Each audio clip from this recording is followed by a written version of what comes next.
কেনা শত্রু বাহানাদার একটি কণাও তার কেড়ে নিতে কেউ পারবে না। ইঞ্চি ইঞ্চি মাটি সোনার চাইতে খাঁটি নগদ রক্ত দিয়ে কেনা। কসম সেই খোদার একটি কণাও তার কেড়ে নিতে কেউ পারবে না। রঙের তুলিতে আকাশ সবুজের ছায়া ঢাকা সুজলা সুফলা পরিপাটি। লক্ষ শহীদ গাজী রেখেছে জীবন বাজি করেছে স্বাধীন এই মাটি। বাংলাদেশ আমার, তোমার বাংলাদেশ সবার প্রাণ। ধন্য ধন্য আমি সবার চাইতে দামি বাংলা মাটির সন্তান।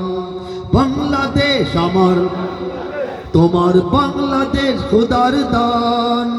সোনার জন্মভূমি তোমার জন্যে আমি জীবন দিয়েছি কোরবান। কবে লেখা? 22 বছর আগে লেখা। পুরান হয়ে গেছে না এখন দরকার? পুরান হয়ে গেছে না এখন দরকার? গেছিলাম, লিখেছিলাম, চারিদিকে দুশ্মন আছে নাকি নাই? চারিদিকে দুশ্মন, ভেঙো না মন, সাহস জমিয়ে রাখো বুকে। ইমান জিন্দা করে জিহাদের হুঙ্কারে পরাজিত করো শত্রুকে। চারিদিকে গাদ্দার ভিনদেশি তাবেদার, সজাগ দৃষ্টি রাখো সবে। সকল মির্জাফর বিদেশি গোলাম চর রুখতে তাদের আজ হবে। বাংলাদেশ আমার, তোমার বাংলাদেশ অম্লান। বুকের রক্ত ঢেলে রেখেছি সবাই মিলে মাতৃভাষার সম্মান। বাংলাদেশ আমার, বাংলাদেশ তোমার বাংলাদেশ চিরমহান। এ মাটির বুক হতে বাজবে সারা জগতে বিশ্ব মানবতার গান।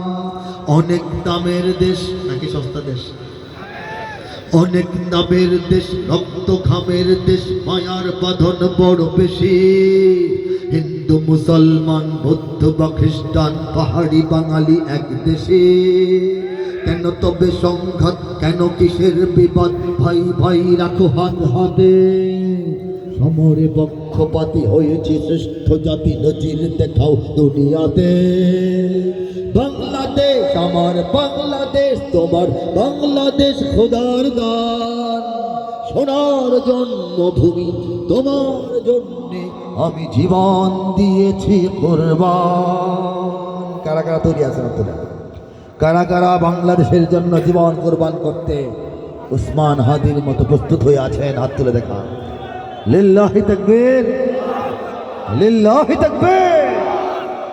এই যে প্রজন্ম, এই যে 17, 18, 20, 22, 25 বছরের প্রজন্ম, এই যে সর্বোচ্চ 30, 32, 35 পর্যন্ত প্রজন্ম, এই প্রজন্মের দেশপ্রেম, এই প্রজন্মের ভারত থেকে বাংলাদেশকে রক্ষার যে প্রত্যয়, এই প্রজন্মের ইসলামের দিকে ফিরে আসার যে অঙ্গীকার, এই প্রজন্মের মুখে মুখে দেশের স্লোগানের পাশাপাশি তাকবীরের স্লোগান আসার যে একটা প্রেক্ষাপট, এটা এমনিতেই তৈরি হয় নাই, এমনিতেই তৈরি হয় নাই।